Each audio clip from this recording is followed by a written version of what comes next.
Fortalecei minha alma para recuperar as dificuldades de cada dia, os tormentos das perseguições e as insídias do maligno.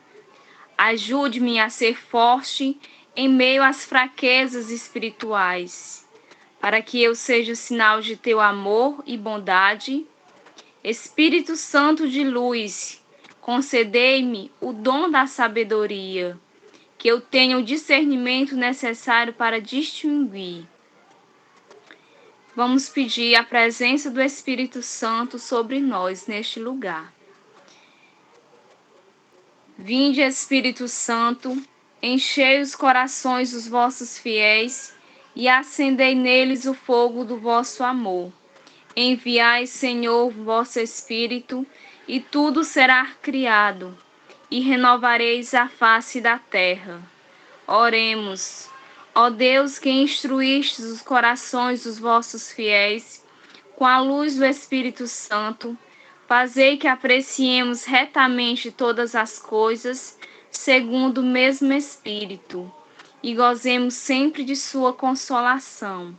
Por Cristo, Senhor nosso. Amém. Ouçamos este mantra que vem falar sobre a luz do Senhor em nossas vidas.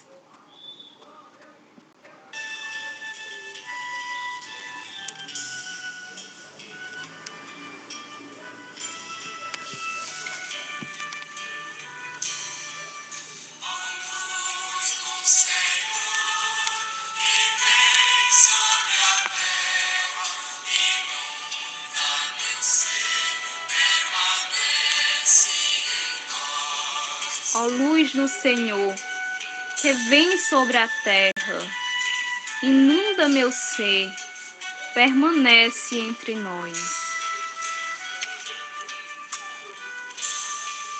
Ó luz do Senhor, que vem sobre a terra, inunda meu ser, permanece em nós.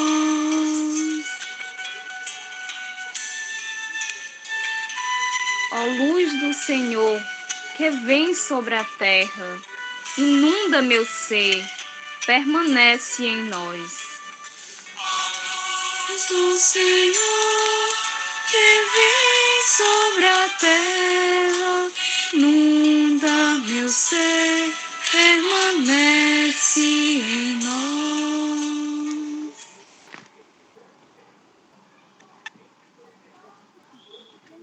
E que agora a gente possa pedir que Deus se faça presente no meio de nós, para que a gente possa compreender de fato as suas sagradas escrituras. Nós vamos ouvir com atenção o evangelho deste dia.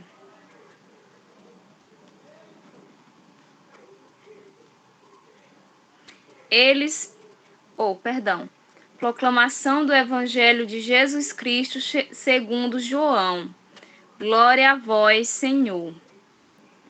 Eles perguntaram: que sinal fazes para que possamos ver e acreditar em ti? O que é que fazes? Nossos pais comeram maná no deserto, como está escrito. Ele lhes deu para comer um pão que veio do céu. Jesus lhes disse: eu lhes garanto, não foi Moisés quem deu a vocês o pão que veio do céu. É o meu Pai quem dá para vocês o verdadeiro pão que vem do céu. Porque o pão de Deus é o que desce do céu e dá vida ao mundo. Então lhe disseram: Senhor, dá-nos sempre desse pão. Então Jesus lhes disse: eu sou o pão da vida. Quem vem a mim nunca mais terá fome, e quem acredita em mim nunca mais terá sede. Palavra da salvação. Glória a vós. Ó Deus, que abris as portas dos reinos dos céus, para que renasçam pela água e pelo Espírito. Aumentai em vossos filhos e filhas a graça que lhe destes, para que, purificados de todo pecado, obtenham os bens que prometestes. Que Deus, esse maná descido do céu, possa se fazer presente em nossas vidas, principalmente nesse período pascual em que vivemos. Que Deus, que renasce, que ressuscitou, Ele possa ser morada em nossas casas. Que Deus venha fazer-se morada em nosso coração. Vamos, para completar essa reflexão, vamos ouvir essa música, Move-te em mim.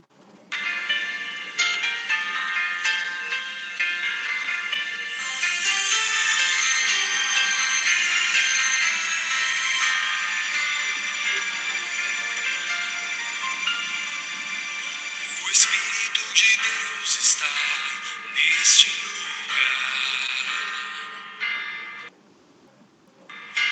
O Espírito de Deus se move neste lugar. Está aqui para consolar, está aqui para libertar, está aqui para guiar. O Espírito de Deus está aqui. O Espírito de Deus está neste lugar. O Espírito de Deus se move neste lugar. Está aqui para consolar, está aqui para libertar, está aqui para guiar. O Espírito de Deus está aqui. Move-te em mim, move-te em mim. Toca minha mente e meu coração, enche minha vida do teu amor. Move-te em mim, Deus Espírito, move-te em mim.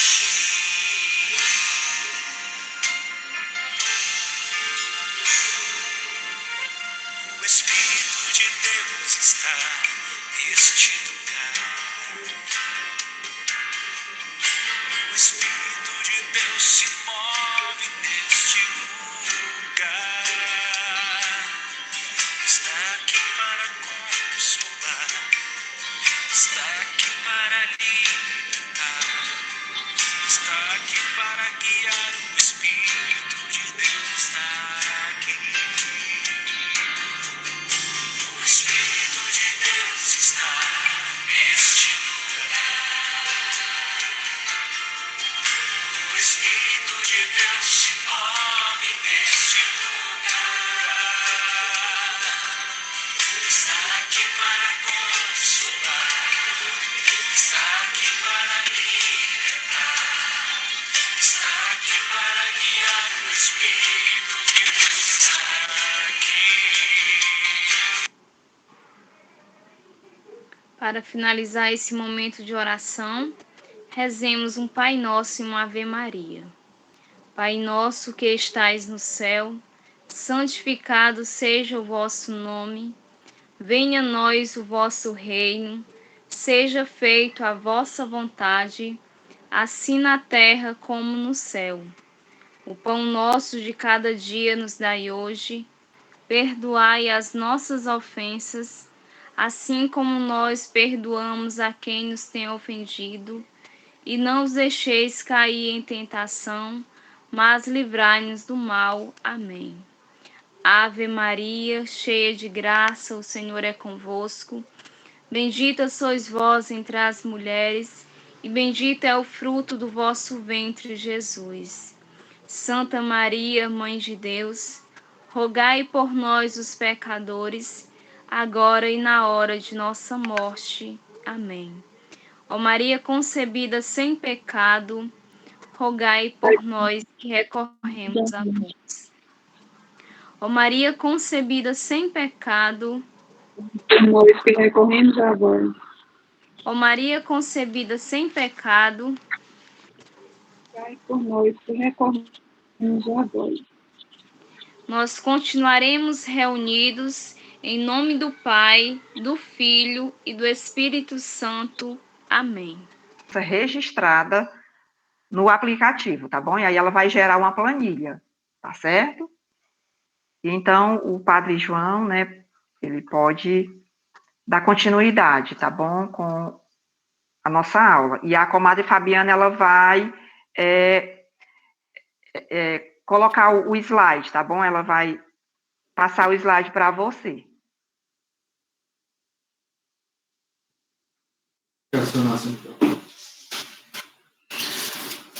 Então, boa noite a todos.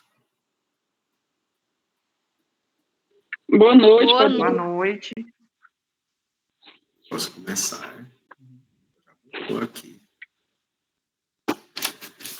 Então, primeiro quero agradecer a toda a equipe da coordenação da nossa escola e quero agradecer aos 44 alunos que já estão conosco na sala para mais um momento de formação da nossa escola paroquial de catequese. Nós estamos trabalhando o mistério de Cristo, que na teologia, como curso maior, nós chamamos de Cristologia, não é? Nós vimos isso no início da disciplina, o estudo de Cristo. Mas depois da introdução que nós fizemos na aula passada, nós trabalhamos uma questão introdutória. E a questão introdutória, eu queria só resumir, não sei se tem algum aluno que não participou no primeiro encontro, ele era para tratar exatamente da distância que existe entre os dois modelos de cristologia. A cristologia do Cristo ressuscitado, aquele que foi levado à direita do Pai, e da cristologia mais antiga, que é da filiação divina, tratada mais no Antigo Testamento, que nós fomos chamando depois de cristologia da preexistência de Cristo. Cristo já existia junto do Pai antes que tudo fosse criado. Cristo já existia no Pai antes mesmo de nascer entre nós, da sua encarnação. E nós vimos que todos os evangelhos, inclusive os 3 evangelhos sinóticos, quem não lembra, Mateus, Marcos e Lucas, tratam das questões fundamentais da cristologia nova, ou da cristologia neotestamentária, ou do Novo Testamento, como nós queiramos chamar, mas de modo mais importante ou mais aprofundado, ainda não superável, está o Evangelho de São João para tratar dessa questão da cristologia do Novo Testamento. E no segundo momento estão as cartas paulinas, que nós falamos, especialmente também o texto da carta aos Hebreus. Aí nós vamos tratar da questão mesmo do desenvolvimento homogêneo desta reflexão da preexistência. Não é uma reflexão quebrada. Nós fomos mostrando que todos os textos, ou todas as referências, inclusive do Antigo Testamento, sobre Jesus, o chama de Filho de Deus, mas para mostrar que Jesus é aquele esperado, anunciado nas antigas Escrituras, pelos profetas, e o Novo Testamento, inclusive os Evangelhos, falam de Jesus como aquele que vem de Deus, desde o seu nascimento. Desde o anúncio do anjo, nós chegamos a comentar. Quer dizer, desde que o anjo anunciou a Maria e a José, a mensagem de Deus é clara. Isso se trata da obra de Deus, da obra do Espírito Santo. A própria virgindade de Maria, que nós vamos tratar isso um pouco hoje, é para mostrar também um sinal de que Cristo veio do Pai e não de uma relação puramente humana. Então, isso nós também tratamos na nossa introdução, para falar também dessa cristologia da pré-existência. E nós vimos também que essa existência humana de Cristo vai ficando mais compreensiva para nós quando nós vamos meditar em todo o mistério da sua pessoa, em tudo que ele foi vivendo, em tudo que ele foi realizando. E um primeiro passo para isso está na vida terrena de Jesus, o Cristo pré-pascal. O que aconteceu na vida de Cristo antes dele morrer e ressuscitar? Então, toda a sua ação missionária, nós vamos chamar de uma ação messiânica, traduzem ou vão esclarecendo as profecias antigas. É um primeiro passo para mostrar que a cristologia não é fragmentada, mas ela tem uma homogeneidade na sua maneira de se constituir. É um pensamento que vai se constituindo a partir não só de argumentos e de teoria, mas a partir da própria vida e da própria prática de Jesus. Bom, os discípulos também vão aprendendo com Jesus, não só a partir da sua catequese, da sua fala, dos seus discursos. Os discípulos vão entendendo muito mais os discursos e toda a catequese de Jesus a partir dos acontecimentos. Por isso, a cristologia, o mistério de Cristo que nós vamos estudando, ele vai sendo melhor assimilado por nós também com a prática de Jesus. Nós não podemos estudar a cristologia sem fazermos uma releitura da Bíblia. Talvez depois dessas pequenas aulas que nós vamos tendo, ler a Bíblia para nós passe a ser uma experiência nova. Nós vamos fazer a nossa Lexio Divina já com outros elementos. Nós vamos encontrando nos textos bíblicos coisas que nós passávamos por cima e não achávamos importantes. Por isso, eu recomendo que depois da disciplina, a gente vá fazendo uma leitura mais calma dos sinóticos, de São João, para a gente perceber toda essa relação da ação de Cristo com o que já tinha sido anunciado pelos profetas do Antigo Testamento. Nós chegamos mesmo a dizer que essa cristologia da pré-existência, ela se fundamenta na proposta de que o homem não pode se tornar Deus, mas Deus pode se tornar homem. E aí nós falamos dos dois movimentos importantes que os estudos cristológicos foram decifrando. Um é descendente, o outro é ascendente. Nós temos a tendência a compreender o momento descendente a partir do ascendente, não é? Por quê? Porque é melhor a gente aprender com a prática do que aprender com a teoria somente. Então, Cristo veio de Deus, é um primeiro movimento. Ele desceu do céu, ele veio do Pai. Mas isso ainda era muito difícil, não só para os apóstolos compreenderem isso, não só para a população do tempo de Jesus, como também para nós que estamos a uma certa distância. Desculpe aí a minha tosse.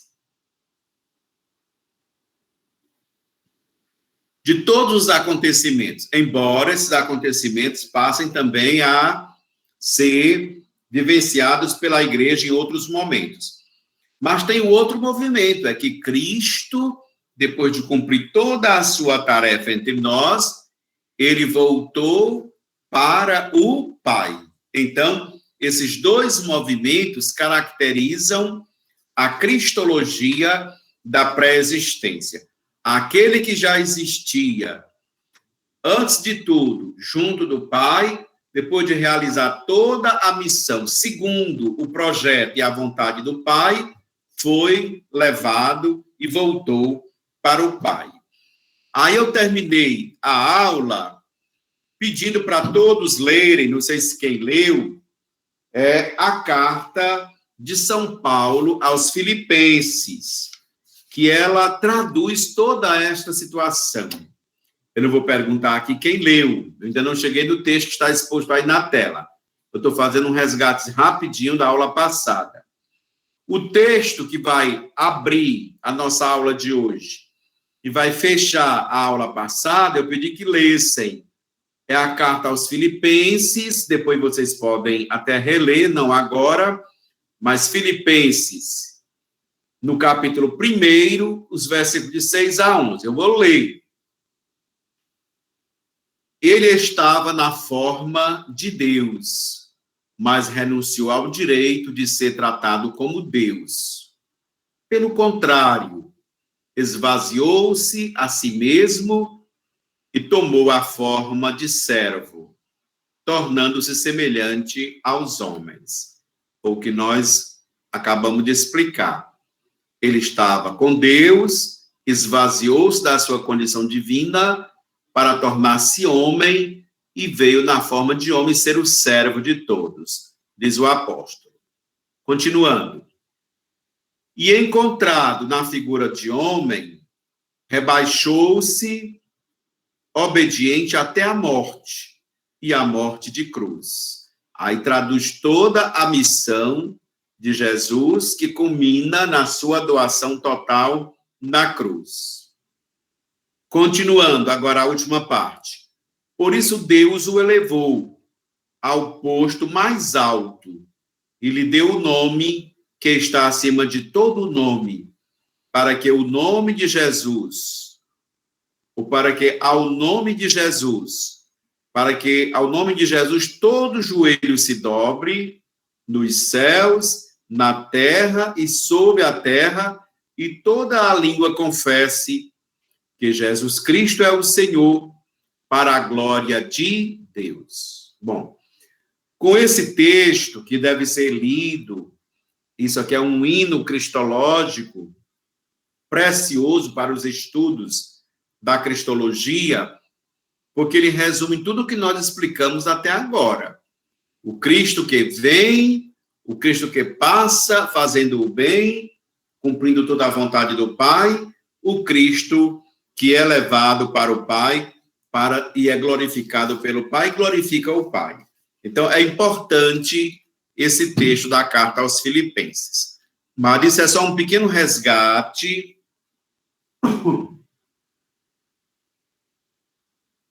do que nós trabalhamos na aula passada. E hoje está aqui a continuidade desse texto, ainda de uma maneira talvez bem mais reduzida do que no passado, que é da pré-existência, que é esse movimento de vir e de voltar à filiação divina, não é?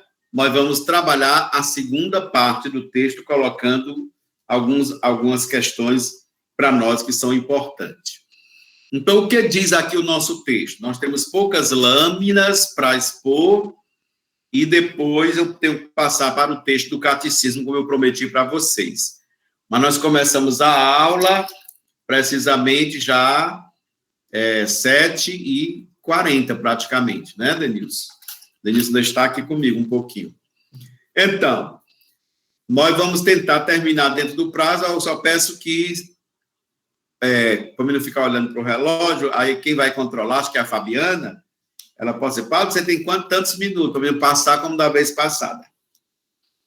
Olha, importa compreender, com efeito, a pré-existência, a identidade divina de Jesus, não só vinham sendo pouco a pouco assentados, como também tudo era tomado precisamente em termos de filiação divina.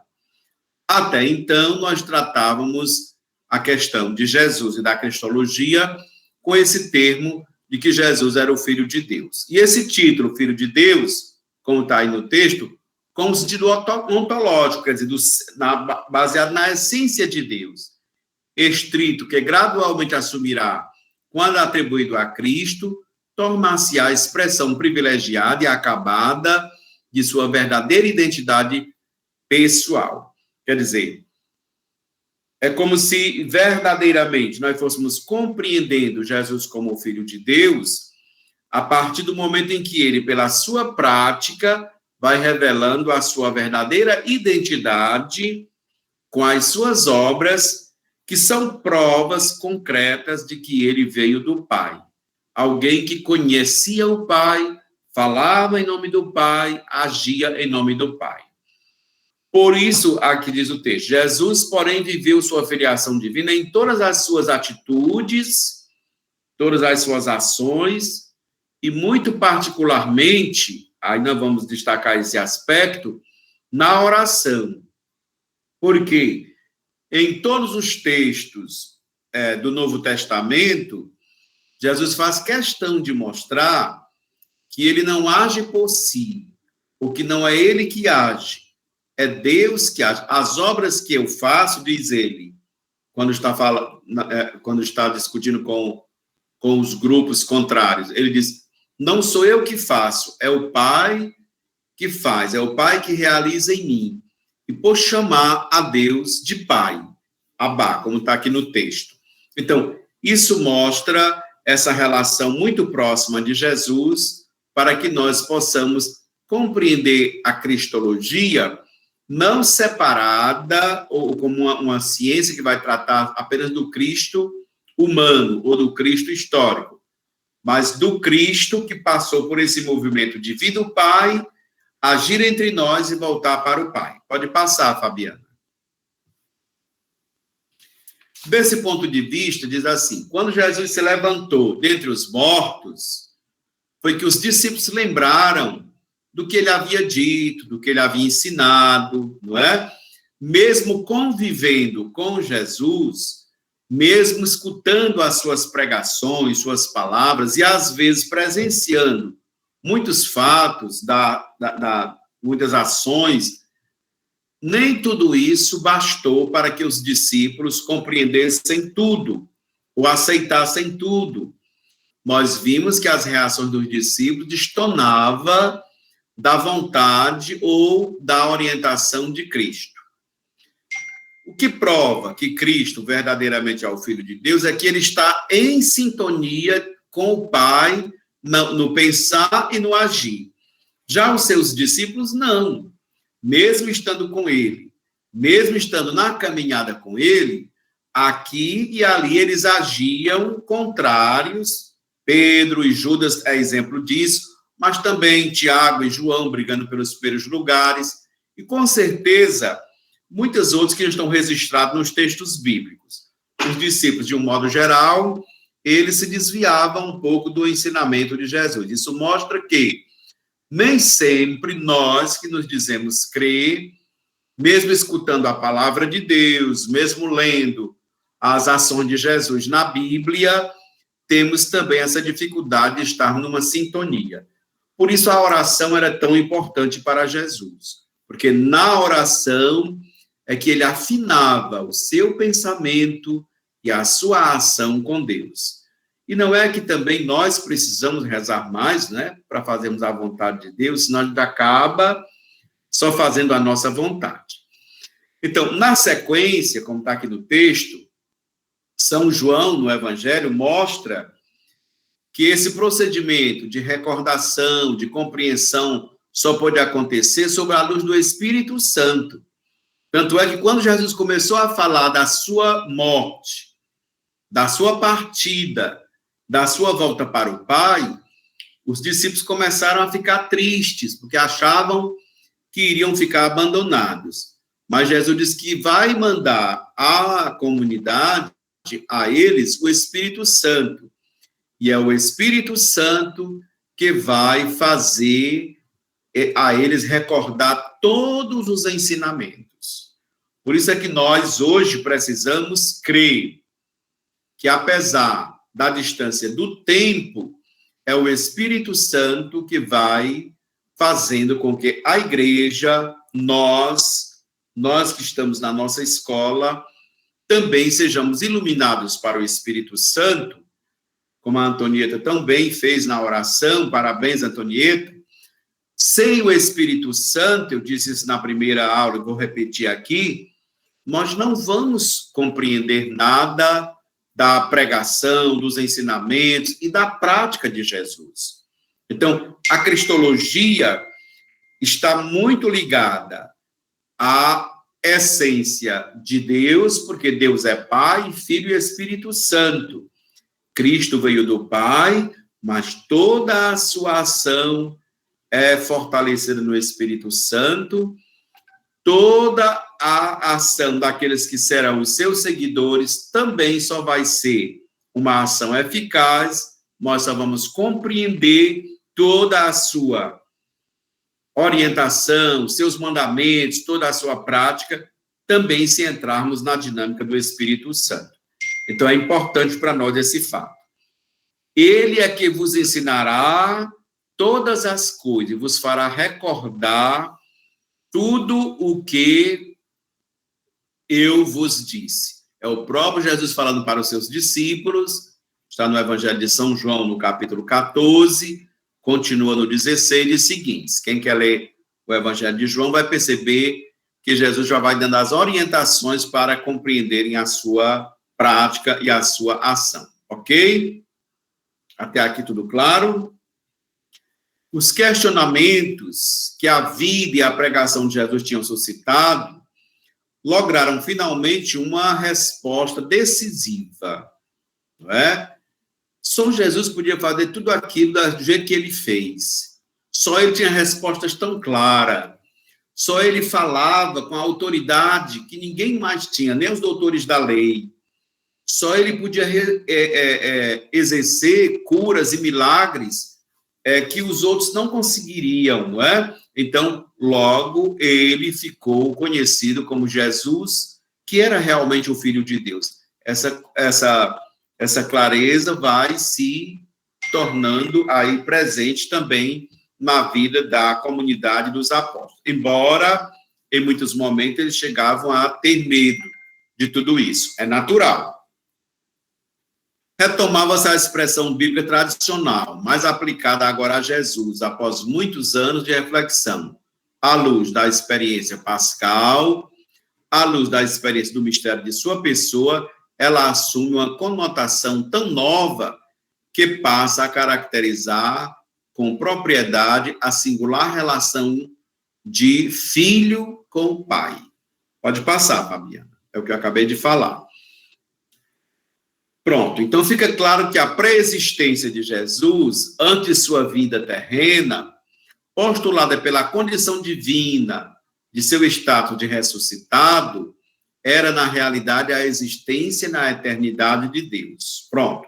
Aqui nós podemos fazer a ligação da pré-existência e agora, com a sua ressurreição voltando para o Pai, tudo fica mais claro. Tudo começa a ter uma relação. Todos os ensinamentos dos profetas, como ele ensinou aos discípulos de Emaús, passando por Moisés, pelos profetas, até agora, ia se clareando a partir do fato da ressurreição.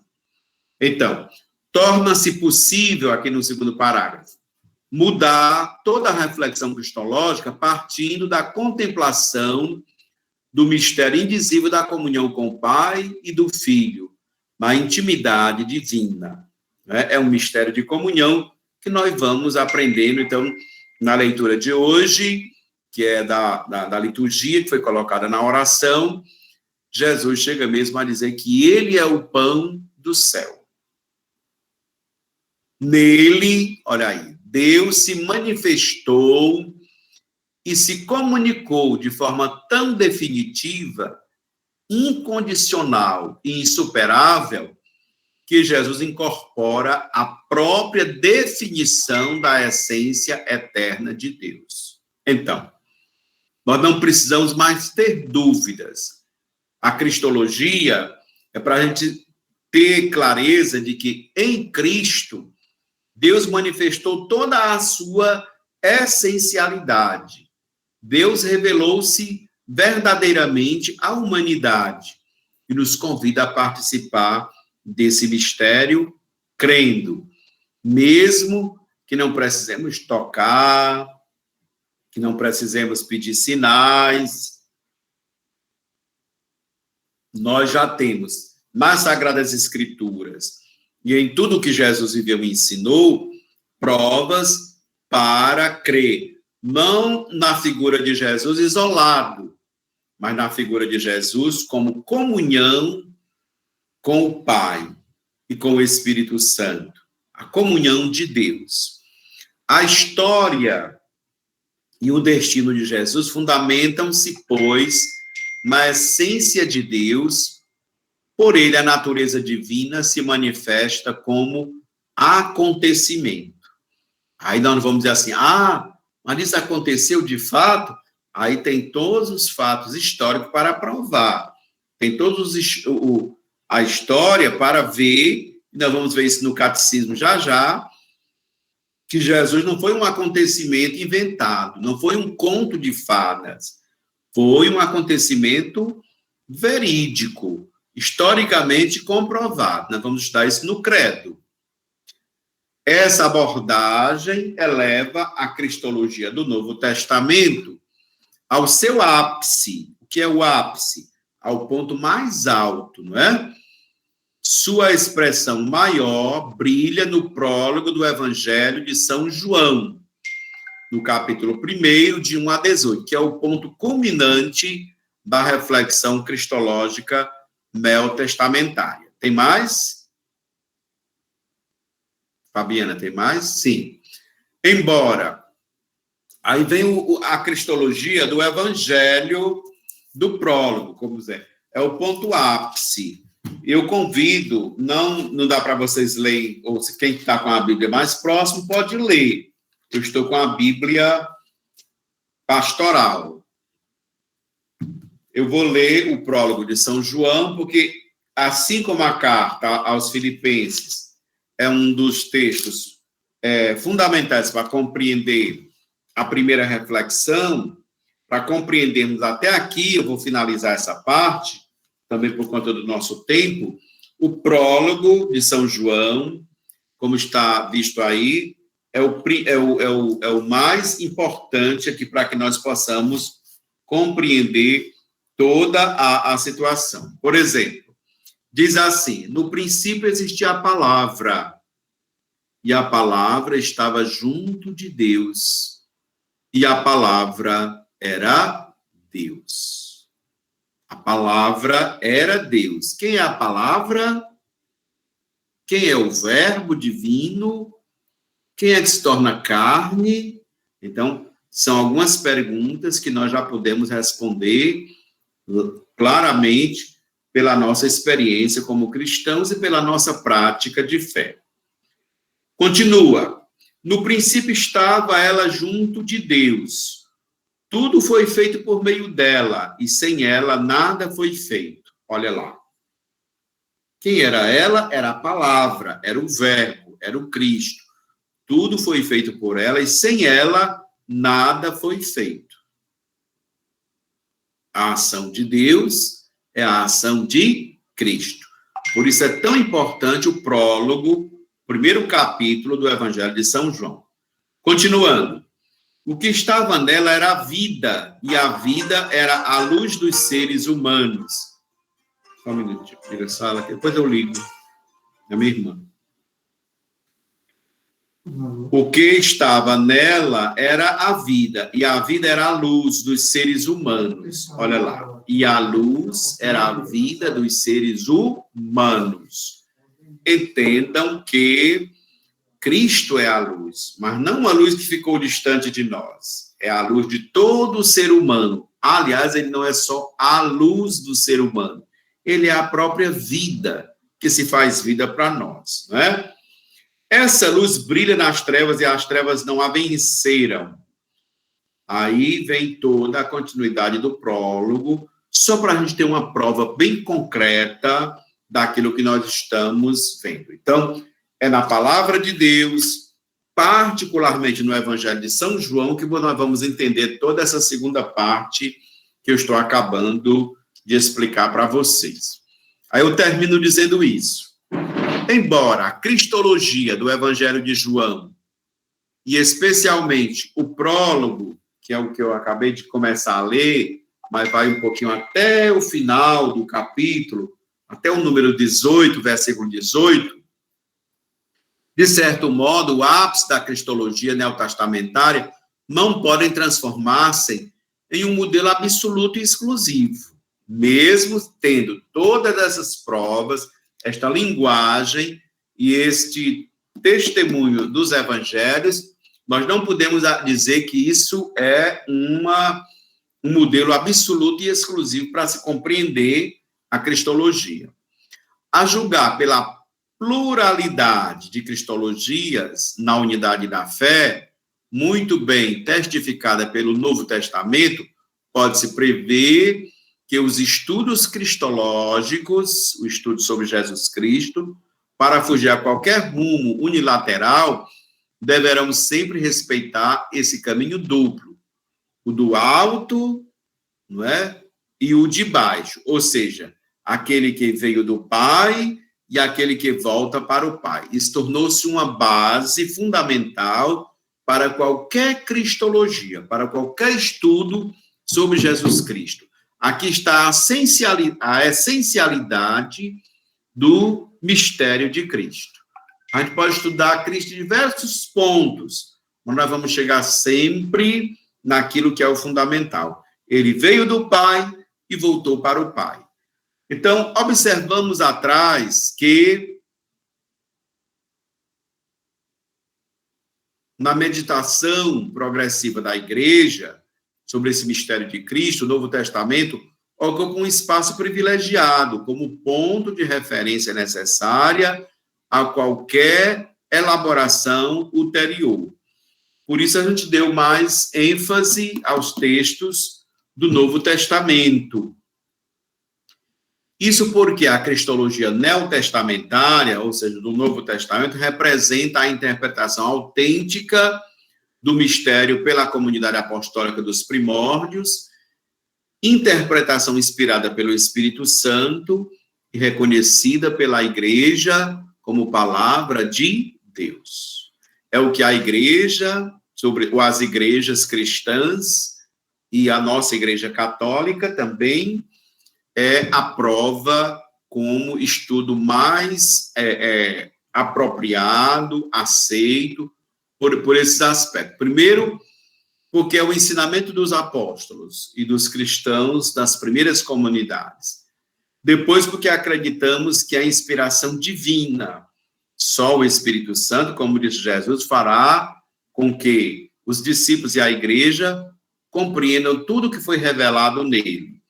E depois, a igreja reconhece todos esses ensinamentos como palavra de Deus. Então, para estudar teologia, catequese, dos moldes que nós estamos estudando, a gente precisa saber qual é a fonte que vem.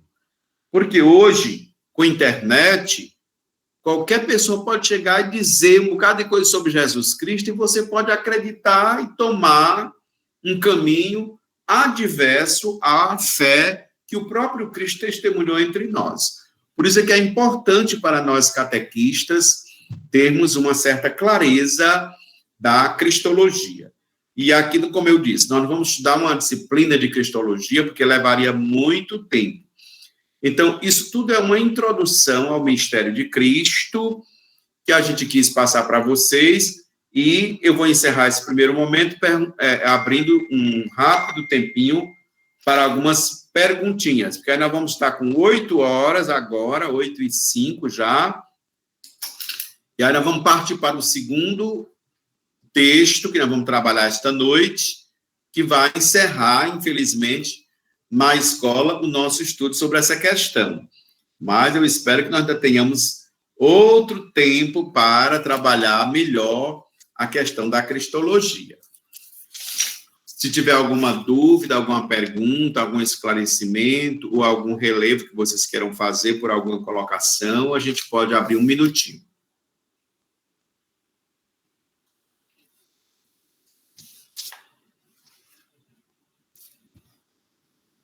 Não? Pronto, então essas questões tem a Cíntia. Hoje eu não tenho perguntas, mas só para pedir para quando nós retornarmos às reuniões de catequese, porque agora no momento nós estamos na escola, né? Depois Sim. nós teremos as reuniões quando voltarem as aulas de catequese para os crismandos e os demais catecúmenos. Que possa ser dada essas pinceladas sobre Cristo, para que a gente vá sempre rememorizando, para que a gente Sim. possa ir embasando mais o nosso conhecimento sobre a cristologia. Pronto, a Cíntia está sugerindo que, embora não tenha condição de fazer um curso de cristologia, mas que talvez na formação dos catequistas, em alguns momentos de planejamento de formação, a gente possa ir trabalhando um pouquinho alguns aspectos da cristologia, mesmo que sejam pequenas gotas, não é? Mas que vai nos dando maior base sobre a nossa experiência de Cristo. Porque, assim, o fundamental é a nossa experiência. Nós estamos aqui com um texto muito bom do Papa Bento XVI, que é um dos maiores teólogos da atualidade, mas, infelizmente, não dá para trabalhar com a escola agora. E ele chegou a dizer que a fé, ela é uma experiência de um encontro com uma pessoa. E esta pessoa, ela é humana e é divina, que é o Cristo Jesus.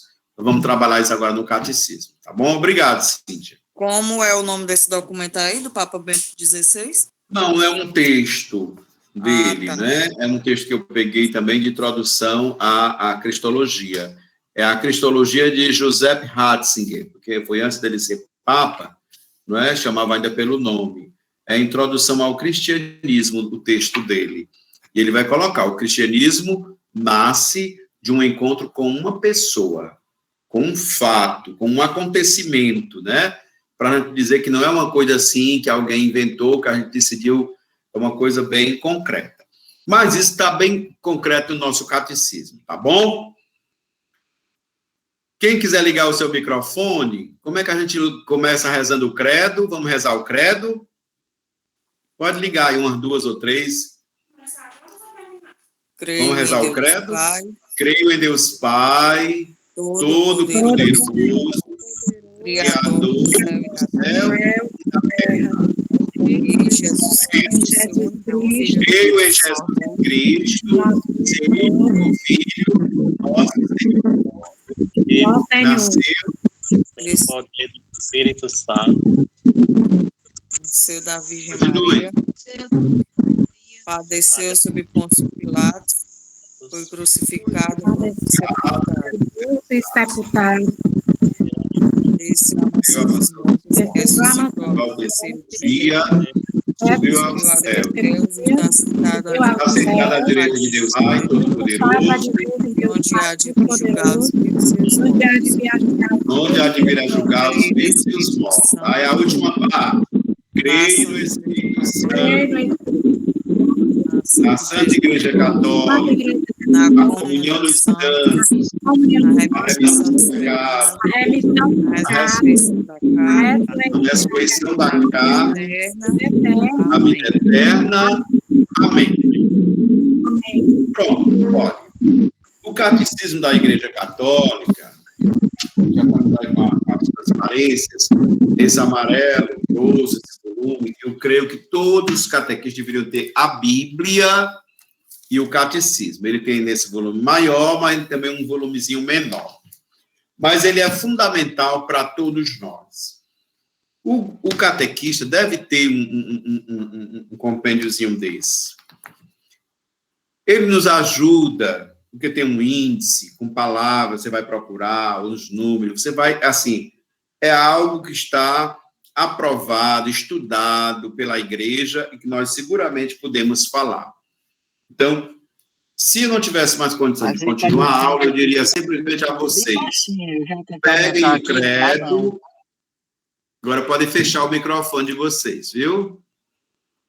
Peguem o credo que está no catecismo e vamos estudar como ele está aqui.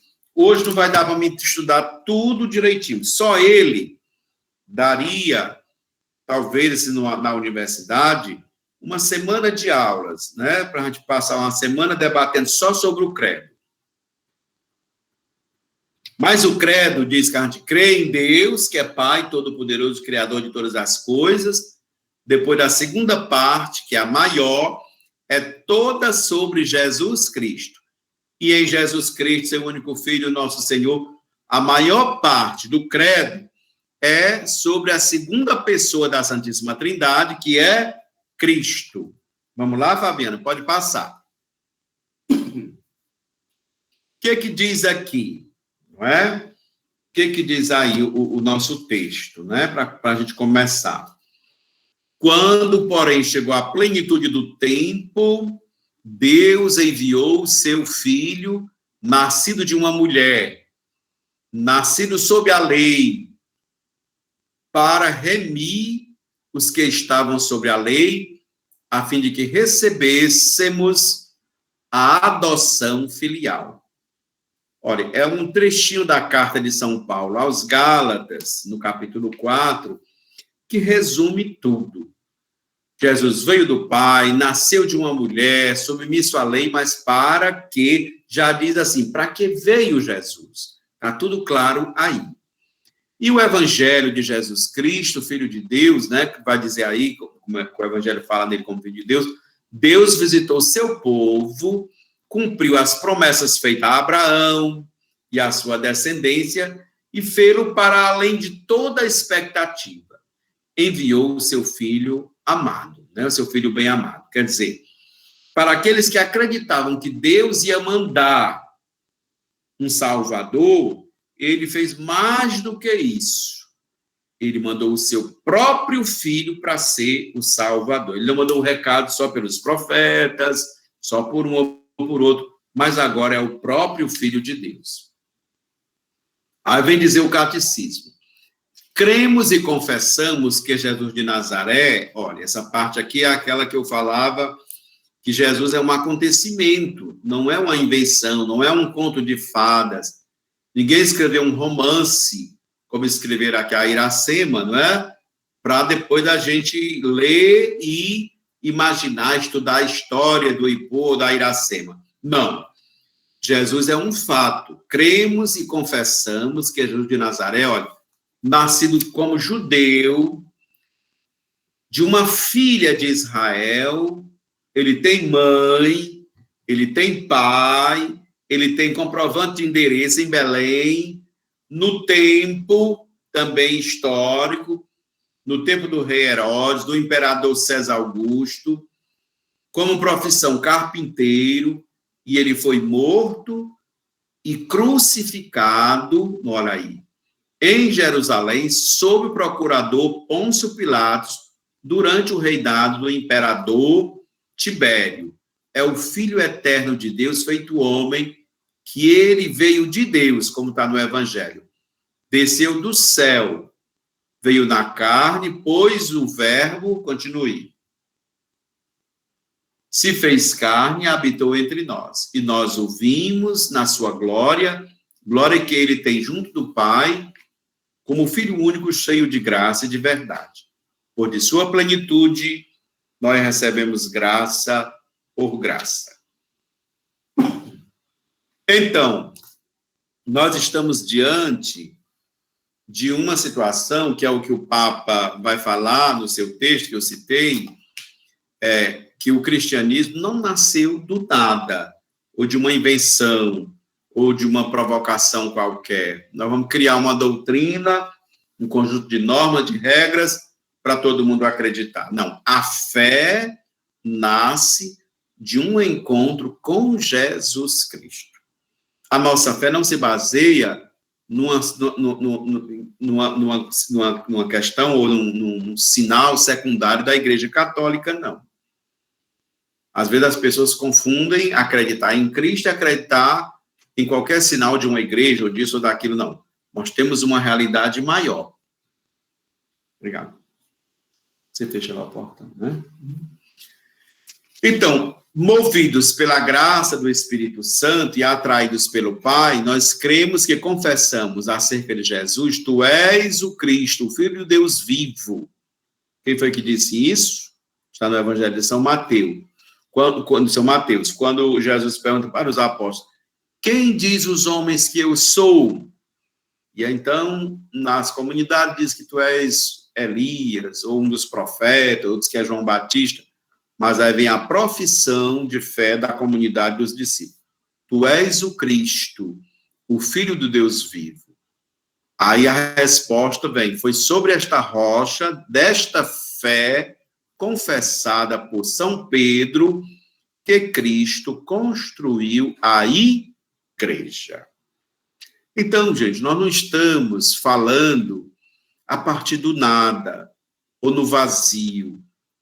O próprio Cristo, que viveu historicamente, tem pai, tem mãe, tem endereço, tem todo o contexto histórico, ele, convivendo com seus apóstolos, foi ele que fundou a igreja com essas palavras: pois tu és Pedro, e sobre esta pedra, sobre esta rocha, que é a fé dos discípulos, a pedra não é Pedro, é a fé de Pedro, é a fé dos discípulos, é a nossa fé que Cristo constrói, edifica a sua igreja, como diz o catecismo. Essa é, e por isso nós somos chamados, como está aqui aspiado, a anunciar a insondável riqueza de Cristo, certo? O próximo diz assim: a transmissão da fé cristã é primeiramente o anúncio de Jesus Cristo, para levar a fé nele. Desde o começo, os primeiros discípulos ardiam do desejo de anunciar Cristo, pois não podemos nós deixar de falar das coisas que vimos e ouvimos. Nós vamos encontrar isso nos Atos dos Apóstolos. O que vimos e ouvimos, nós vos anunciamos. Quando João e Pedro vão entrando no templo, que aquele homem está pedindo esmola, nós não temos ouro nem prata, mas o que temos, nós te damos. E o que é que eles têm? Jesus. E eles vão dar Jesus para aquela pessoa, uma vida nova. E convidam o homem de todos os tempos a entrarem na alegria da sua comunhão com Cristo. Então, o que vimos, o que ouvimos com os olhos e o que contemplamos, o que nossas mãos apalparam, o verbo da vida, como diz São João no prólogo, porque a vida manifestou-se. Está claro para a gente o que o catecismo quer nos dizer. Vamos passar? Fabiana, pode passar. Nós lhe damos testemunho e vos anunciamos a vida eterna, que está voltada para o Pai e que nos apareceu. O que vimos e ouvimos, vos anunciamos para que estejais também em comunhão conosco. E nossa comunhão é com o Pai e com o seu Filho Jesus Cristo. E isto vos escrevemos para que nossa alegria seja completa. Então, está aí toda uma parte do prólogo para mostrar que toda essa intimidade com o Pai, agora também de Jesus com o Pai, deve ser a intimidade dos seus discípulos, daqueles que vão crer, daqueles que vão continuar esta missão. Aí o catecismo coloca assim: Cristo é o centro da catequese. Por isso a nossa catequese, aí quando eu falo catequese, aqui é toda a experiência de evangelização, toda a pregação, tudo que nós vamos anunciar deve ser Cristo. Quer dizer, nós vamos preparar o casal para o casamento. Eles vão se casar na igreja porque acreditam em quem? Qual é a aliança que eles vão celebrar? Que tem sentido para eles um casamento cristão? Aí o centro é Cristo. Vamos batizar a criança, que é o centro do batismo. Aí ele vai se batizar para ser o quê? Um discípulo de quem? Para quê? Aí o centro é Cristo. A criança que vai preparar-se para a primeira Eucaristia ou para a vida eucarística na comunidade, ela tem que conhecer e viver em comunhão com Cristo. Ele nos envia para a comunidade. E assim, Cristo é o centro da catequese. Então, o catecismo, quando nos convida a professar a fé, ele quer nos dizer exatamente isso. Então, vamos ler aqui. No centro da catequese, encontramos essencialmente uma pessoa, a de Jesus de Nazaré, filho único do Pai, que sofreu e morreu por nós e agora ressuscitado, vive conosco para sempre. Olha aí. Essa parte da nossa fé, ela é fundamental. A catequese não é para a gente falar de um Deus distante, não é para a gente botar medo nas pessoas de Deus, que Deus vai, se eu não for, se eu não fizer, se eu não... Entendeu? Mas é para a gente colocar um Deus tão próximo, um Deus tão presente, um Deus tão atuante, que ele será capaz de verdadeiramente, eu serei capaz de verdadeiramente experimentá-lo na minha vida e eu serei capaz de viver a minha experiência de fé.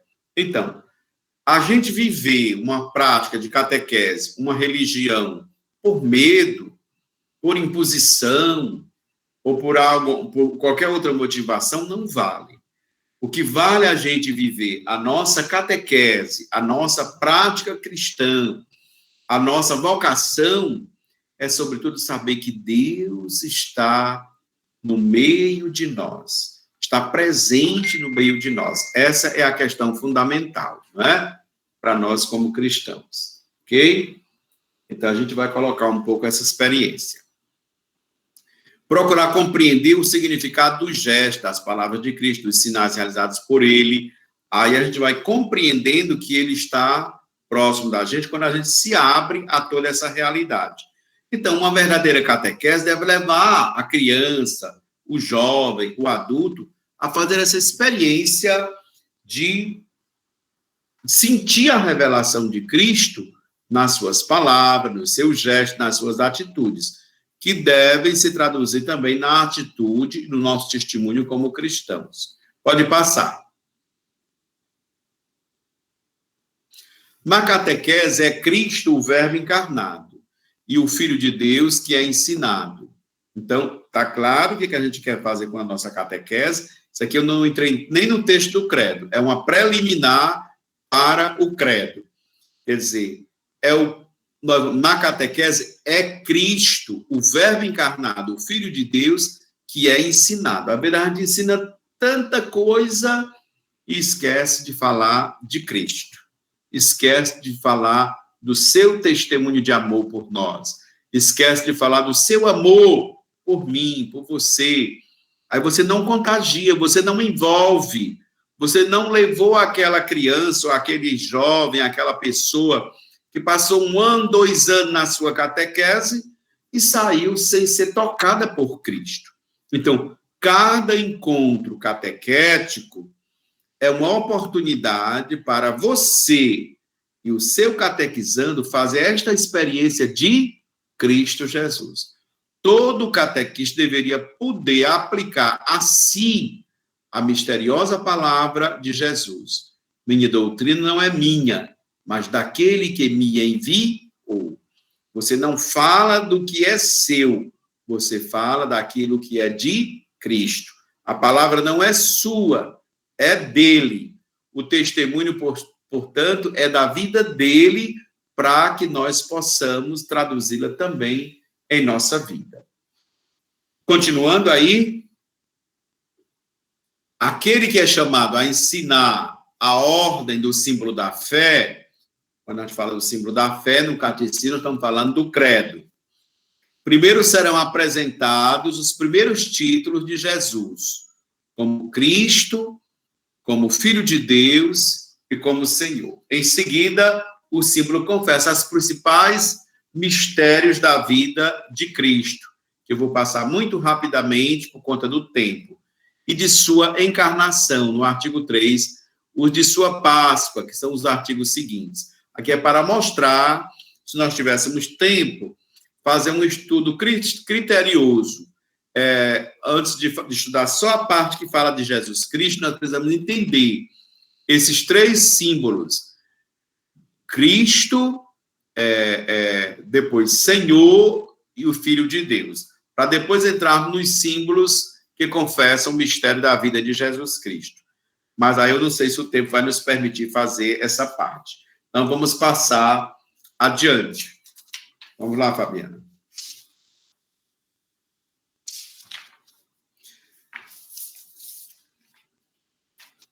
Então, vamos lá.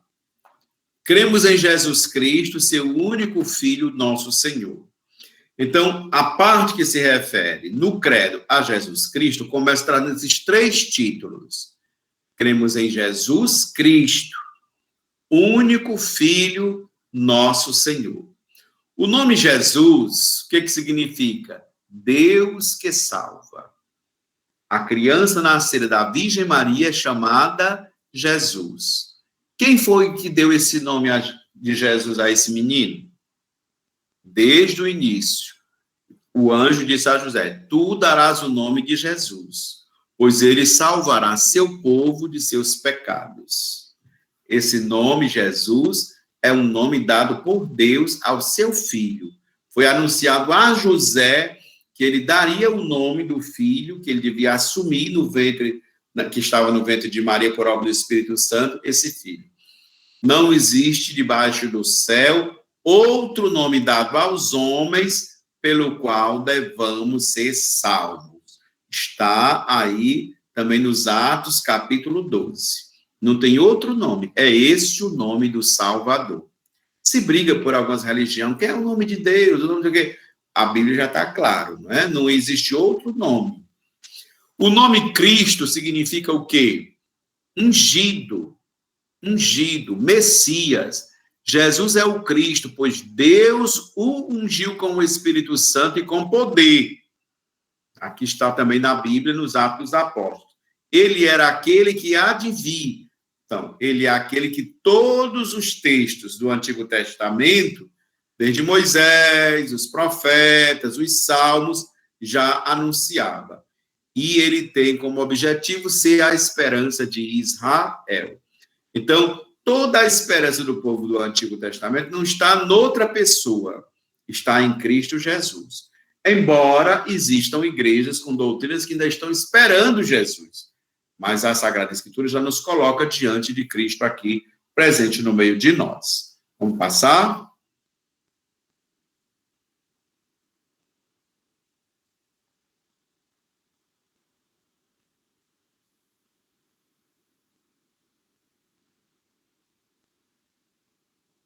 Eu acho que a minha internet travou.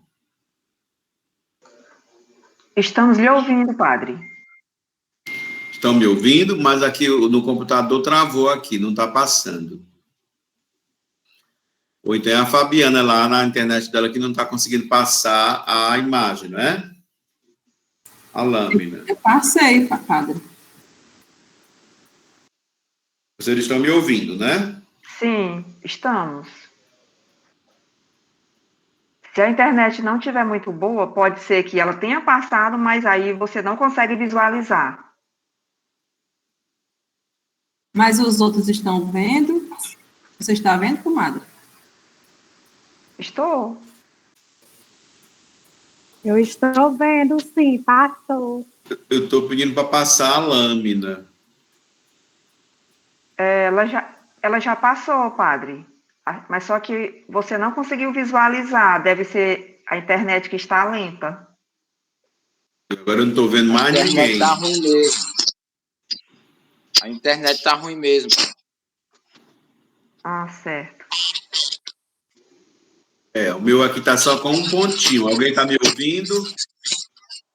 Sim. Qualquer coisa, Eu estou sem... Qualquer coisa, padre, você pode sair e entrar novamente. Para ver se melhora. Hã? Tá aqui, ó. Leva aqui, leva, por favor. Você está ouvindo, padre? Eu estou ouvindo, mas estou sem imagem. Então, eu acho que é melhor você sair e entrar novamente para ver se melhora para você. Você pode sair e entrar novamente da sala.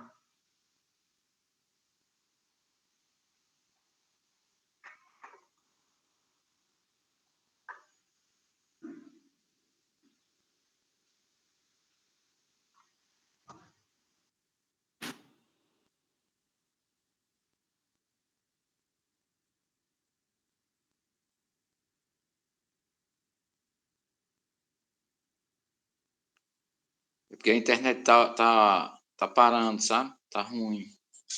Pronto, aparecer aqui. Pronto? Ok, estamos lhe ouvindo. Voltamos aqui, né? Então, como eu estava dizendo, ele era a esperança de Israel. Então, o nome Filho de Deus, que é o segundo ponto que nós queremos esclarecer aqui. Ficou claro o nome de Jesus Cristo, o que significa? Para nós, Jesus Cristo é Deus salva, não é? Cristo significa ungido, Messias, aquele que era o esperado pelas antigas escrituras. E a lâminazinha que está agora aí na tela de você diz, o nome Filho de Deus significa o quê? A relação única e eterna de Jesus Cristo com Deus, o seu Pai. Ele é o Filho único do Pai e o próprio Deus.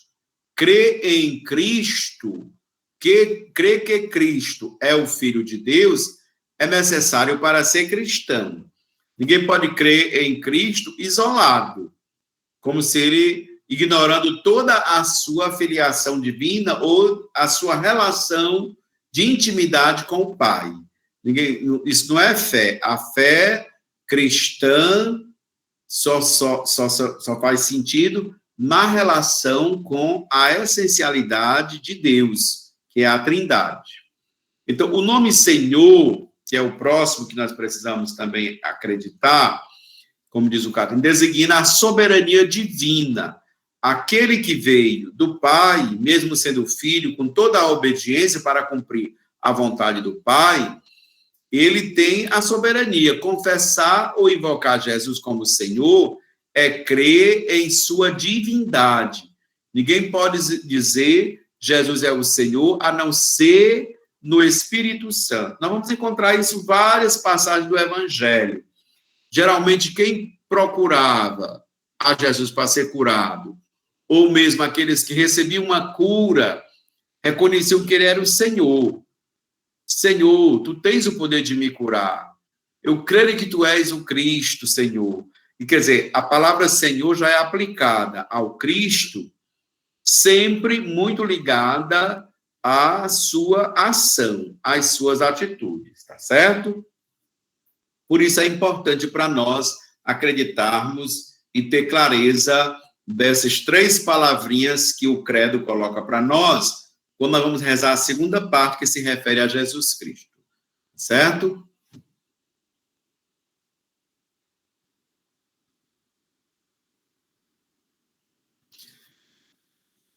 Então, vamos lá. Jesus Cristo foi concebido pelo poder do Espírito Santo e nasceu da Virgem Maria.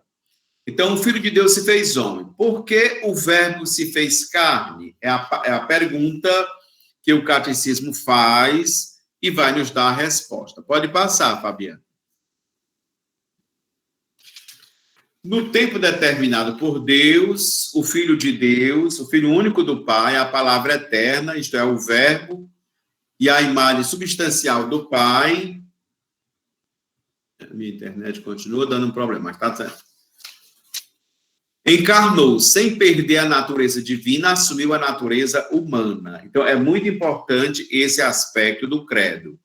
Porque nós temos, inclusive, duas fórmulas de credo, porque houve um tempo que, dentro da própria igreja, o próprio cristianismo, tinha uma ala que não acreditava que Jesus tinha as duas naturezas, humana e divina. Então, o credo é para que nós acreditemos em Cristo Jesus com a sua natureza divina e com a sua natureza humana, que é o que nós vamos trabalhar um pouquinho agora nessa dimensão do credo. Diz assim: Jesus Cristo é verdadeiro Deus e verdadeiro homem, na unidade de sua pessoa divina, por isso ele é o único mediador entre Deus e os homens. Por que que o próprio Evangelho diz isso? Não existe outro mediador, porque ele é homem e ele é Deus. São duas naturezas na mesma pessoa. Por isso ele é o único mediador, ele é o Salvador. Jesus Cristo possui duas naturezas, a divina e a humana, não confundidas, mas unidas na única pessoa do Filho de Deus. Está claro para nós? Pode ser que alguém que assim, vixe, será que eu acredito mesmo em Jesus? Pois é a hora de começarmos a crer de verdade, não é?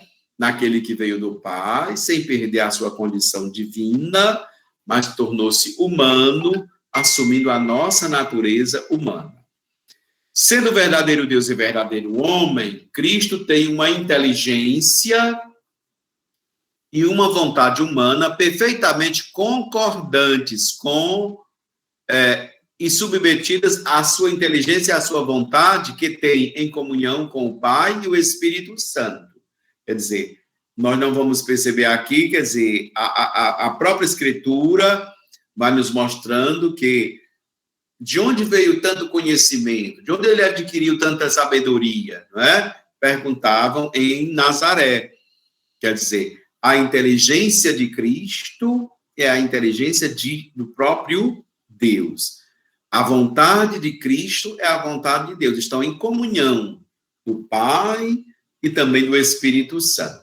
A encarnação é, portanto, o mistério da admirável união da natureza divina e da natureza humana na única pessoa do Verbo. Por isso que é um mistério da encarnação. Como é que Deus, sem deixar de ser Deus, também tornou-se homem, não é? Quer dizer, esse é o mistério de fé, esse é o mistério da natureza divina. Então, a encarnação não pode ser pensado assim, Deus que entrou na humanidade. Não é só isso também, não. Ele entrou na humanidade como Deus. E humanizou-se no meio de nós. Podemos passar. O que diz aí? A outra frasezinha do credo. Concebido pelo poder do Espírito Santo e nascido da Virgem Maria. Eu estou pulando por conta do tempo, porque já estamos quase no final, né, do nosso tempo. Já vamos completar 1 hora de aula e a gente precisa dar uma corridinha aqui. Concebido pelo poder do Espírito Santo. Olha, na descendência de Eva, Deus escolheu a Virgem Maria para ser a mãe do seu filho. Cheia de graça, ela é o fruto mais excelente da redenção. Porque desde o primeiro instante, já na sua concepção, não é? A Imaculada Conceição foi totalmente preservada da mancha do pecado original e permaneceu pura de todo o pecado pessoal ao longo de toda a sua vida. Então, assim, é importante a gente crer na ação divina, não só no momento de mandar o filho, mas inclusive na preparação desse filho. Maria é verdadeiramente mãe de Deus? Como é que Maria é mãe de Deus, se Deus é esse mistério tão grande todo? Visto ser a mãe do Filho eterno de Deus, feito homem, que é ele mesmo Deus. Por quê? Sendo mãe da criança, a criança é uma expressão de Deus, não é? Ela não foi só escolhida por Deus, mas ela tornou-se mãe porque Deus estava na criança que ela tornou-se mãe. Então, é importante para a gente também ter essa clareza e estarmos mais conscientes. Então, Maria permaneceu virgem concebendo seu filho, virgem ao dá-lo à luz, virgem ao carregá-lo, virgem ao alimentá-lo em seu seio, virgem sempre. Com todo o seu ser, ela é a serva do Senhor. Quer dizer, a virgindade de Maria se a gente quisesse usar uma linguagem grosseira, não está no ímen. Não é o fato dela não ser mais virgem, mas é em toda a sua atitude, em toda a sua vida. Ela, pelo fato de ser serva de Deus, ela colocou toda a sua vida como uma consagração total àquela missão que ela abraçou, que ela aceitou quando foi convidada para colaborar no plano de Deus Pai. Vamos passar? A Virgem Maria cooperou para a salvação humana com livre fé e obediência. Pronunciou o seu fiat. O fiat aqui é o faça-se. Faça-se em mim segundo a tua palavra. Em representação de toda a natureza humana. Por sua obediência, tornou-se a nova Eva, mãe dos viventes. Então, aquilo que Deus tinha esperado lá no ato criador, não foi possível, ele restaurou agora na figura de Maria, aquela que foi preservada do pecado e aquela que pisou sobre o pecado. Aí nós vamos depois, se formos estudar Mariologia, nós vamos trabalhar os dogmas e os mistérios também da vida de Maria. Agora, aqui tem os mistérios da vida de Jesus. Até aqui, eu não sei se tem alguém que está com dúvidas, mas como a Cíntia sugeriu, acho que nós vamos ter que ter, em outros momentos, talvez até presenciais, voltar a algumas questões. Nós vamos ter a oportunidade, quando formos estudar sacramentos, nós vamos estudar outras partes da catequese, voltar a algumas questões da cristologia. Essa parte dos mistérios da vida de Cristo, ela é um pouco longa. Eu vou passar bem mais rápido para que a gente possa não perder o tempo todo, porque senão não vai dar tempo a gente, pelo menos, fazer um breve comentário do credo e deixar vocês depois, no final, para alguma perguntinha. De que vai se referir os mistérios da vida de Cristo? De alguns pequenos ou de alguns grandes, porque no que se trata de Cristo não pode ser pequeno, mas eu estou colocando assim, de alguns aspectos da vida de Cristo, né? Então, diz assim, toda a vida de Cristo foi um contínuo ensinamento. Seu silêncio, seus milagres, seus gestos, sua oração, seu amor ao homem, sua predileção pelos pequenos, pelos pobres, a aceitação do sacrifício total na cruz pela redenção do mundo, sua ressurreição constitui a atuação de sua palavra e o cumprimento da revelação. Então, a gente não pode separar Cristo de nenhum gesto, de nenhuma palavra que ele realizou, que ele falou. Então, o Cristo tem que ser compreendido na sua totalidade. Então, a nossa disciplina chama-se Mistério de Cristo. E o que é o Mistério de Cristo? É não perder nada dele, nada da sua palavra, nada do seu ensinamento, nada da sua oração, nada daquilo que o Pai realizou nele e nada daquilo que ele realizou para glorificar o Pai. Nada daquilo que ele fez para salvar a humanidade. Isso chama-se o mistério de Cristo, que é a nossa disciplina. Os discípulos de Cristo devem conformar-se com ele até ele e formar neles. É por isso que somos inseridos no mistério de sua vida, com ele configurados, com ele mortos e com ele ressuscitados. São Paulo diz: se vivemos com Cristo, se morremos com Cristo, com ele viveremos. E na missa nós proclamamos a grande doxologia da missa. Por Cristo, com Cristo e em Cristo. A vida do cristão, a celebração que fazemos na missa é para estarmos vivendo o mistério de Cristo. Vamos passar? Seja pastor, ou seja mago, ou seja os pastores, ou os reis magos, para contemplar a Cristo, eles tiveram que se ajoelhar e adorar aquele menino, Deus escondido naquela fragilidade da criança. Por sua submissão a Maria e José, também Cristo por seu humilde trabalho durante longos anos em Nazaré, Jesus nos dá um exemplo da sua santidade de vida, tornando-se pequeno. Às vezes a gente pensa que ser santo é pisar nos outros. Jesus tornou-se santo, aprendendo e vivendo a humilde profissão, sendo submisso, olhe lá, Deus submisso a José e a Maria. Desde o início da sua vida pública, em seu batismo, Jesus é o servo, ele foi para o batismo de João. João não queria batizar, sou eu que devo ser batizado por ti. Mas ele foi lá para aquele batismo que era um batismo de penitência, do perdão dos pecados. Mas ele se submeteu àquele batismo e Deus o batizou com o Espírito Santo.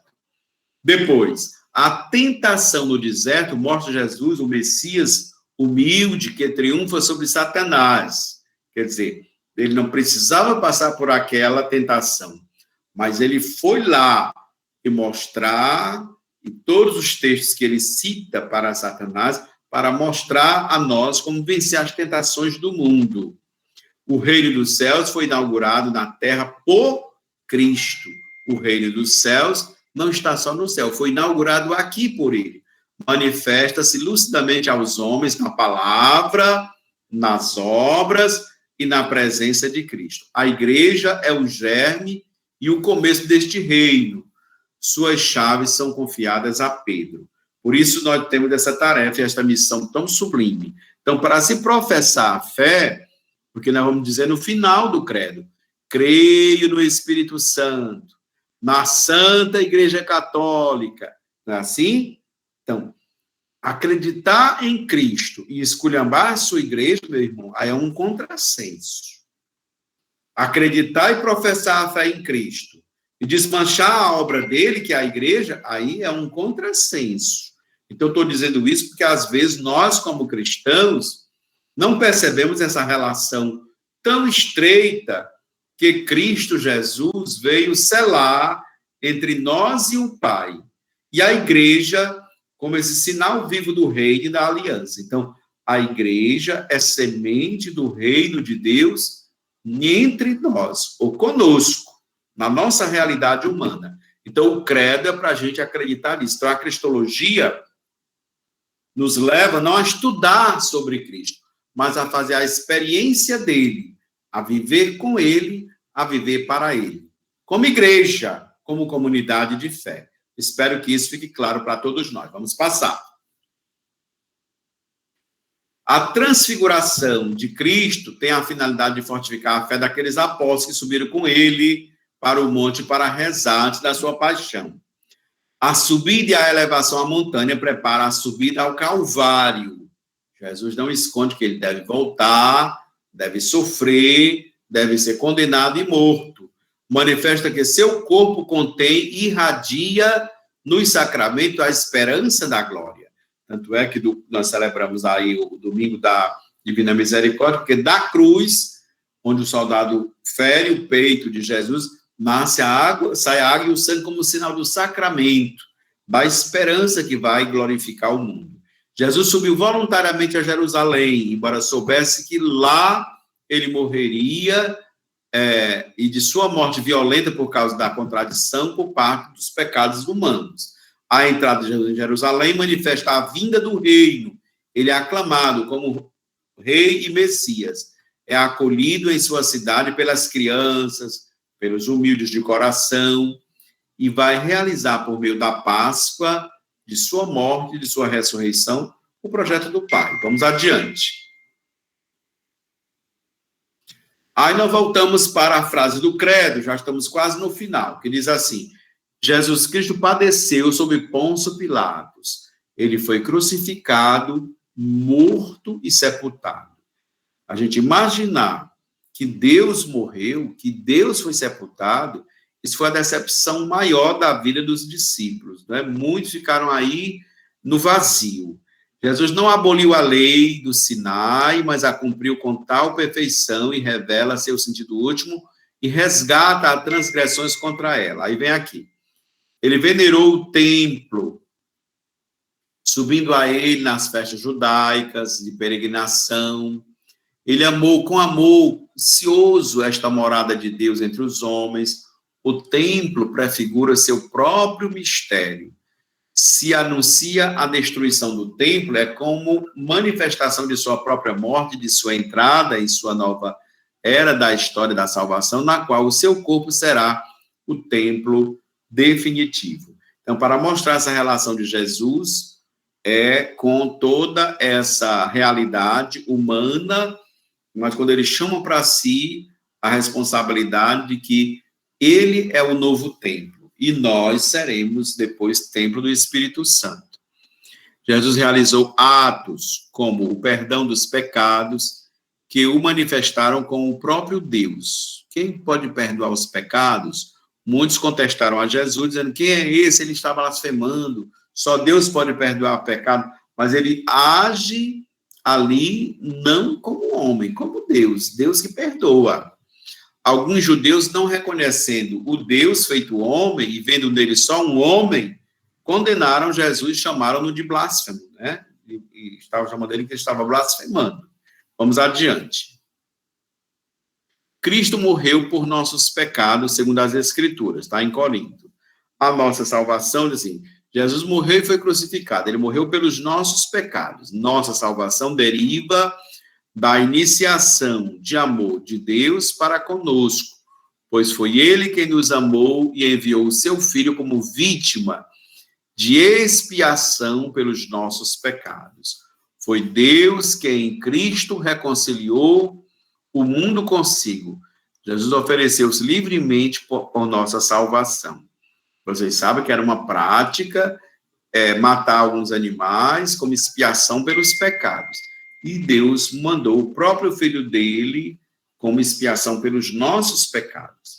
Esse dom, ele o significa e o realiza por antecipação durante a última ceia, quando ele mesmo celebra a ceia com os apóstolos, ele diz, isto é o meu corpo que será dado por vós. Quer dizer, o pão e o vinho que ele consagrou ali, ele fez o seu próprio corpo, ele antecipou esta expiação, esta doação total, esta comunhão. Nisto consiste a redenção de Cristo. Ele veio dar a sua vida em resgate por muitos. Está no Evangelho de São Mateus. Isto é amar aos seus até o fim, que é o mandamento novo que ele nos traz, para que sejais libertados da vida fútil que herdastes de vossos pais. Então, nós superamos essa vida fútil do pecado e vamos herdar agora uma nova vida em Deus nosso Senhor. Por sua obediência de amor ao Pai até a morte de cruz, Jesus realizou sua missão expiadora do servo sofredor, como nós já lemos nas passagens do profeta Isaías, não é? Inclusive, na Semana Santa, todos os textos são falando sobre o servo sofredor a partir da profecia de Isaías, não é? Podemos passar adiante para falar daqui da morte de Jesus. Pode passar. Pronto, foi sepultado. Jesus não só morreu e logo da cruz ele fez um espetáculo. Não, ele desceu ali ao sepulcro. Em benefício de todo homem, Jesus experimentou a morte. Ele morreu de verdade. Não foi um teatro. Ele foi sepultado. Foi verdadeiramente o Filho de Deus feito homem que morreu e que foi sepultado. Durante a permanência de Cristo no túmulo, sua pessoa divina continuou a assumir tanto a sua alma como o seu corpo, embora separados entre si pela morte. Por isso, o corpo de Cristo morto não viu a corrupção. Jesus Cristo desceu aos infernos e ressuscitou dos mortos no terceiro dia, como diz o credo. Essa passagem também é importante para a nossa compreensão. Mas a expressão Jesus desceu à mansão dos mortos, o símbolo da fé, que é o credo, confessa que Jesus morreu realmente, que por sua morte, por nós, venceu a morte, e o diabo, que é o dominador da morte, foi vencido. Por isso que o texto diz que ele desceu aos infernos, desceu à mansão dos mortos, não é? Porque aqui na linguagem bíblica mesmo, o inferno é a ausência de Deus. Né? Por que o diabo é o dominador da morte? Porque se Jesus só tivesse morrido e não ressuscitado, quer dizer, o vencedor era o mal, era a ausência de Deus. A vida nova que Jesus traz para nós ressuscitado é a vitória. É Deus que vence a morte. É Deus que vence o mal. O Cristo morto em sua alma, unida à sua pessoa divina, desceu à morada dos mortos. Abriu as portas do céu aos justos que o haveriam ou que haviam precedido. Não é? Vamos passar adiante. Há muitas pessoas que dizem assim, e antes da morte de Cristo, quem morreu não é salvo? Jesus é o Senhor do tempo, da vida. Jesus Cristo hoje, não é? Antes, hoje, sempre, né? Jesus de toda a história. Nós precisamos compreender isso. No terceiro dia, ele ressuscitou dos mortos. Estamos no finalzinho do credo já, na parte que fala de Jesus. Nós estamos falando só da segunda parte. A fé na ressurreição tem por objetivo um acontecimento, ao mesmo tempo, historicamente atestado pelos discípulos que o encontraram verdadeiramente ressuscitado e misteriosamente transcendente enquanto entrada da humanidade de Cristo na glória de Deus, né? Então, a ressurreição tem um aspecto histórico. Nós estamos vivendo agora na oitava da Páscoa, nós estamos vivendo esse período pascal, os acontecimentos de Jesus depois da sua ressurreição. Ele chega mesmo a comer, ele chega mesmo a pedir para tocar. Sou eu mesmo, não sou um fantasma. Então, historicamente, Jesus voltou ressuscitado e esteve entre os seus discípulos. Mas o lado misterioso é que ele quer levar toda a humanidade com a sua humanidade para a glória do Pai, não é? Então, ele vai aí, a entrada da humanidade de Cristo na glória do Pai é o grande mistério de fé que nós precisamos crer e onde ele promete que nós também seremos glorificados, ressuscitados. O sepulcro vazio, os panos no chão, significam por si mesmo que o corpo de Cristo escapou às correntes da morte e da corrupção pelo poder de Deus. Eles preparam os discípulos para o reencontro com o ressuscitado. Aí são os textos bíblicos estão bem claros com relação a isso. Cristo primogênito dentre os mortos é o princípio de nossa própria ressurreição. Desde já, pela justificação de nossa alma, mais tarde pela vivificação de nosso corpo. Quer dizer, Cristo é o primeiro a ressuscitar. Também nele todos nós ressuscitaremos. E ele, como princípio, ele também justifica, ele é a justificação da nossa alma, pela vivificação do nosso corpo. Quer dizer, a nossa matéria, com certeza, vai ser destruída pela terra. Mas aqui, a fé no ressuscitado, a promessa de Cristo é que nós seremos vivificados de nosso corpo para estarmos com ele. Não é? Vamos passar? Jesus subiu aos céus, está sentado à direita de Deus Pai Todo-Poderoso. A ascensão de Cristo assinala a entrada definitiva da humanidade de Cristo no domínio celeste. É aquela volta que nós falamos desde o início, donde ele voltará, mas que até lá o esconde aos olhos dos homens. Ninguém vai ter o poder de ver Cristo novamente andando por aqui como os discípulos no tempo histórico que ele se encarnou. Mas há a promessa da segunda volta de Jesus, né? Jesus Cristo, cabeça da igreja, nos precede no reino glorioso do Pai, para que nós, membros de seu corpo, vivamos na esperança de estarmos um dia eternamente com ele. Tendo entrado uma vez por todas no santuário do céu, Jesus Cristo intercede sem cessar por nós como mediador, que nos garante permanentemente a efusão do Espírito Santo. Aí nós estamos vivendo toda essa dimensão da nossa fé, que nós professamos a cada missa, a cada vez que rezamos o credo, mas é uma realidade que nos envolve, que é a fé de que Cristo continua na nossa vida hoje e que nós somos iluminados por ele no Espírito Santo, que nós acreditamos como força motivadora da nossa fé. Tem mais slides? Temos ainda os dois pela frente, né? Onde virá a julgar os vivos e os mortos. Eu acho que é a última parte do credo que se refere a Jesus. Que ele virá para julgar vivos e mortos. Olha lá. Então, nós falamos de uma cristologia que veio e voltou, mas há uma promessa. Por isso que a cristologia não é acabada.